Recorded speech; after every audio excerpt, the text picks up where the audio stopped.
Hello, कैसे हैं आप सब। मैं आपका मेंटर और आप देख रहे हैं लर्निंग विदाउट रूल्स का एक नया और फ्रेश सेशन। आज मैं यहाँ पर उपस्थित हुआ हूँ क्लोज टेस्ट के 10वें एपिसोड के साथ। जी हाँ, समझता हूँ थोड़ी देरी हुई है, एपिसोड्स के बीच में गैप रह गया है क्योंकि पिछले दिन पूरे सप्ताह जो है, पिछले सप्ताह Monday to Saturday editorial vocabulary ने ले लिया और मैं सिर्फ 2 एरर स्पॉटिंग के एपिसोड डाल पाया हूँ।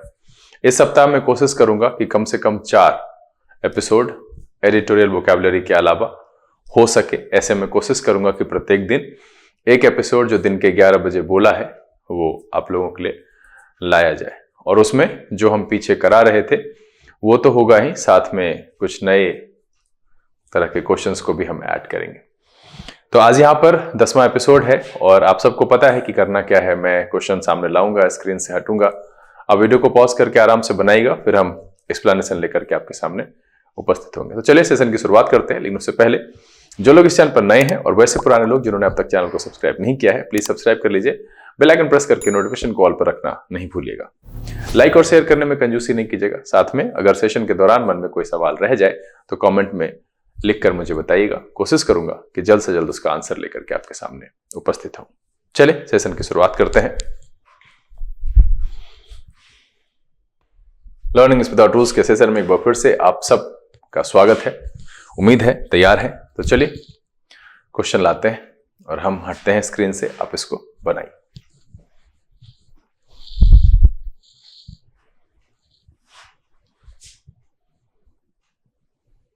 चलिए, उम्मीद है कि आपने इसे आराम से सॉल्व कर लिया होगा क्योंकि एक तो सेट बहुत छोटा है, साथ में जान नहीं है, बहुत आसान है।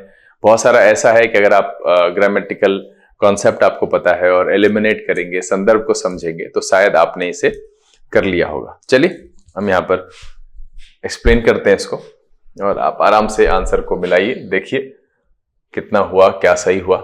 चलिए देखिए, सबसे पहले मैंने जो तरीका बताया था कि क्या करना है, आराम से हमको एक बार पढ़ना है, फुल स्टॉप के फिल इन द ब्लैंक्स के साथ पढ़ना है, फुल स्टॉप के पास मार्क कर लेना है। अगर आप ऑफलाइन कर रहे हैं, ऑनलाइन कर रहे हैं, तो हम बगल में कहीं पर पता करेंगे कि हमारे एक सेंटेंस में कितना फिल इन द ब्लैंक्स।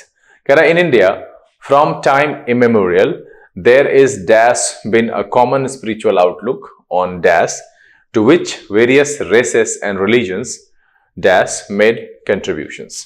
यहां पर मेरा पहला आ गया है, तो मेरा जो पहला सवाल है उसमें मतलब पहला सेंटेंस है, उसमें 1 नंबर है, 2 नंबर है और 3 नंबर है। ठीक है, अब यहां पर जो दूसरा है उसमें देखते हैं, Thus, a subtle but thread of unity has been running dash through the infinite multiplicity of R dash। यहां पर फिर दूसरा है जो कि 4 नंबर, 5 नंबर और 6 नंबर है।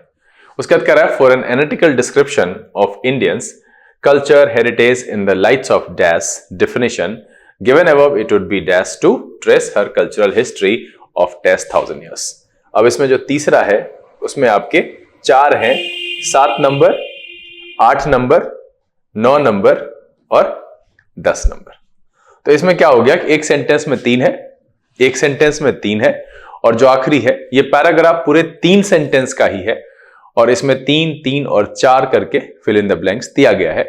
और अगर आपने इसको आराम से बनाया होगा तो बना लिया होगा। कह रहा है कि in India from time immemorial. सबसे पहले हम इमेमोरियल की मीनिंग देख लेते हैं। ठीक है, इमेमोरियल का मतलब होता है अति प्राचीन, एंशिएंट से होता है। ठीक है, कह रहा है इमेमोरियल देयर डैश बिन, और जैसे देखिए यहां पर बिन लगा हुआ है तो आपको पता है कि हैज हैव हैड के साथ बिन लगता है, हैज हैव हैड के साथ बिन लगाया जाता है। तो हमको जो है रैदर की यहां पर जरूरत नहीं है, उसके बाद यहां पर हैव की जरूरत नहीं है।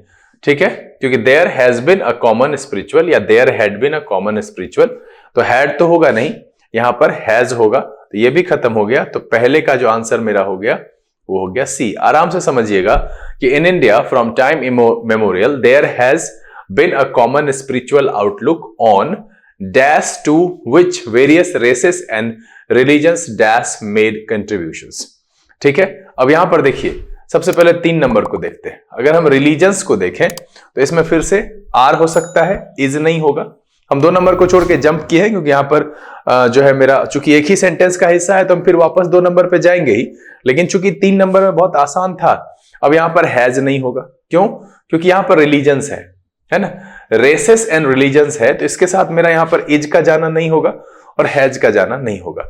ठीक है, अब जब यहां पर V3 है और नॉर्मल सेंटेंस है which various races and religions have made contributions, है ना, तो यहां पर ये होगा मेरा ए नंबर और ये खत्म हो जाएगा, आर यहां से खत्म हो जाएगा। तीसरे नंबर में मेरा क्या आ गया? ए। अब दूसरे नंबर को देख लेते हैं। कह रहा है कि in India from time immemorial there has been a common spiritual outlook on happiness, behaviour, life और manner which various races and religions have made contributions। तो मैनर के लिए होगा, लाइफ के लिए नहीं। जीवन जीने का जो तरीका है उसके लिए बहुत सारे कंट्रीब्यूशंस उन्होंने किए हैं। पढ़ करके जो पता चला है कि थ्रेड ऑफ यूनिटी की बात कर रहे हैं, है ना, यहां पर कल्चरल हेरिटेज की बात कर रहे हैं, तो कहीं ना कहीं उसमें मैनर की बात की जा रही है, तो इसलिए यहां पर जो इसका सही जवाब लग रहा है वो लग रहा है मैनर्स। ठीक है, ऑन मैनर्स, मैनर है नॉट मैनर्स। ठीक है, in India from time immemorial there has been a common spiritual outlook on manner to which various races and religions have made contributions. तब जाकर के ये सही हुआ। तो मेरा जो पहला का आंसर है वो है सी, दूसरे का आंसर है वो है ए और तीसरे का भी आंसर आ गया आपका ए। चलिए आगे देखते हैं। कह रहा है thus a subtle but dash thread of unity has been running. अब यहां पर जेन्युइन, सीरियस, स्ट्रॉन्ग क्या होना चाहिए आप ही बताओ। तो यहां पर हो जाएगा स्ट्रॉन्ग थ्रेड ऑफ यूनिटी, क्योंकि देखो पढ़ के ही पैराग्राफ को लग रहा है क्या कह रहा है कि thus a subtle but strong, यहां पर सीरियस, जेन्युइन एंड सिंसियर उतना ज्यादा बेहतर साउंड नहीं कर रहा है पैराग्राफ के हिसाब से, जितना अच्छा साउंड यहां पर जो है स्ट्रॉन्ग कर रहा है। But strong thread of unity has been running. अब देखिए रनिंग के बाद dash through the infinite multiplicity. ठीक है, एक तो यहां पर लगा हुआ है, कहां गया, रनिंग ऑल थ्रू। अब यहां पर एक फ्रेज आता है ऑल थ्रू हर जगह से, तो ये इसके साथ फिक्स है, रनिंग ऑल थ्रू। अब अगर आप देखेंगे फिर से पढ़ करके कि thus a subtle but strong thread of unity has been running all through the infinite multiplicity of our dash. अब मल्टीप्लिसिटी ऑफ आर क्या, तो यहां पर मेरे लाइफ की बात हो रही है। अब अगर हम यहां पर देखें फॉर्च्यून, फ्यूचर, होप, इसकी तो कोई बात ही नहीं हो रही है। हम कहीं ना कहीं अपने जीवन की बात कर रहे हैं, उसके मैनर की बात कर रहे हैं, हमने कल्चर में क्या छोड़ा है, टाइम इमेमोरियल में क्या रहा है, किस तरह की बात रही है, उस पर यहां बात की जा रही है कि in India from time immemorial there has been a common spiritual outlook on manner to which various races and religions have made contributions. पहला ये हो गया। फिर कह रहा है thus a subtle but strong thread of unity has been running all through the infinite multiplicity of our life। अब देखिए ये जो ऑल थ्रू है, ये मैं बार बार आप लोगों को जब मैं कहता हूं और हर टीचर यही कहते हैं कि पेपर पढ़ने, न्यूज़पेपर पढ़ने की आदत डालिए। ये गाहे बगाहे आप सीरियसली उसको नहीं भी पढ़ेंगे, सिर्फ रीडिंग डाल देंगे ना, तो जब आप रीडिंग करेंगे तो वो जुबान पे चढ़ेगा कि किसके साथ ऑल थ्रू आ रहा है या जो फ्रेजेस होते हैं किस तरीके से लिखा जाता है। तो वो जब आप उसको पढ़ेंगे तो सेंटेंस स्ट्रक्चर समझ में आएगा, तो धीरे धीरे आप भी बेहतर करने लगेंगे। अभ्यास करना, न्यूज़पेपर रीडिंग करना, शब्द पढ़ना, वोकैबुलरी तैयार करना भाषा सीखने का सबसे अच्छा जरिया है। तो आप उसको करने की कोशिश कीजिए। अगर आप कमजोर हैं, आपसे नहीं बन पा रहा है, तो फ्रस्ट्रेट होने की जरूरत नहीं है, अपने आप को निराश करके कम आंकने की जरूरत नहीं है, आपको कोशिश करने की जरूरत है। और अगर आप कोशिश करेंगे तो सच मानिए आप भी बेहतर कर पाएंगे एक दिन। ठीक है, हो सकता है समय आपको लगे, इसमें कोई बड़ी बात नहीं है यहां पर। चलिए, तो हम लोगों ने 6 नंबर तक कर लिया है, मेरा पहला और दूसरा हो गया। अब आगे क्या कह रहा है, आगे कह रहा है for an analytical description of Indians dash cultural heritage. अब यहां पर मेरा 7वां में है सोल, स्पेशल, कॉमन। ठीक है, सोल, स्पेशल, कॉमन, एक्चुअल। अब यहां पर क्या कह रहा है कि for an analytical description of Indians dash cultural heritage in the lights of dash definition given above, it would be dash to trace her cultural history of dash 1000 years। अब यहां पर देखिए कि 7 नंबर जो है मेरा 6 तक हो गया है। For an analytical description of Indians dash cultural heritage. अब देखिए, अब यहां पर क्या कह रहा है, यहां कह रहा है soul, special, common and actual. क्या कह रहा है कि for an analytical description of Indians, soul, special, actual और कॉमन। सबसे बेहतर है इंडियन की बात करेंगे तो कॉमन कल्चर की बात करेंगे, कॉमन कल्चरल हेरिटेज। यहां पर एक्चुअल, स्पेशल और सोल तो होगा नहीं, क्योंकि यहां पर कई तरह के कल्चर एंड ट्रेडिशंस हैं। तो यहां पर आ जाएगा संदर्भ के हिसाब से common cultural heritage in the lights of dash definition given above. A definition, new definition नहीं, लाइट ऑफ द डेफिनेशन। यहां पर क्या हो जाएगा, इसमें हो जाएगा a, light of the definition given above, और इसमें क्या हो जाएगा सी, है ना। 5 एक बार देख लेते हैं, फिर मैंने मार्क करना छोड़ दिया है। 4 नंबर का है सी, है ना। 5 नंबर का आपका हो गया डी, 6 नंबर का आपका हो गया ए।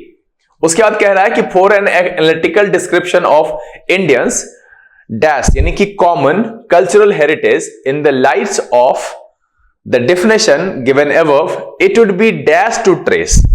अब देखिए, it would necessary, required, useful और इंपॉर्टेंट। सबसे बेहतर है कि महत्वपूर्ण होगा, है ना, कि इट वुड बी इंपॉर्टेंट। सबसे बेहतर यहां पर यही लग रहा है कि यह महत्वपूर्ण होगा, आवश्यक नहीं। कह रहा है Indians common cultural heritage in the lights of the definition given above, it would be important to trace her cultural history of, यहां पर है many, more, vivid and several. यहां पर देखिए मेनी का प्रयोग, मोर का तो होगा नहीं, विविड का कोई सेंस नहीं है। हो सकता है कि आप मेनी एंड सेवरल में फंस गए हो, तो मेनी जब बड़ा संख्या होता है, न्यूमरस का अर्थ होता है, उस अर्थ में इस्तेमाल करते हैं, और सेवरल जो होता है रिस्पेक्टिवली उसकी अगर हम तुलना करें तो कम के लिए होता है उससे। तो सुटेबल जो यहां पर है सेवरल थाउजेंड ईयर्स, तो यहां इसका हो जाएगा डी, और इसमें आ गया ए नंबर 9 नंबर में।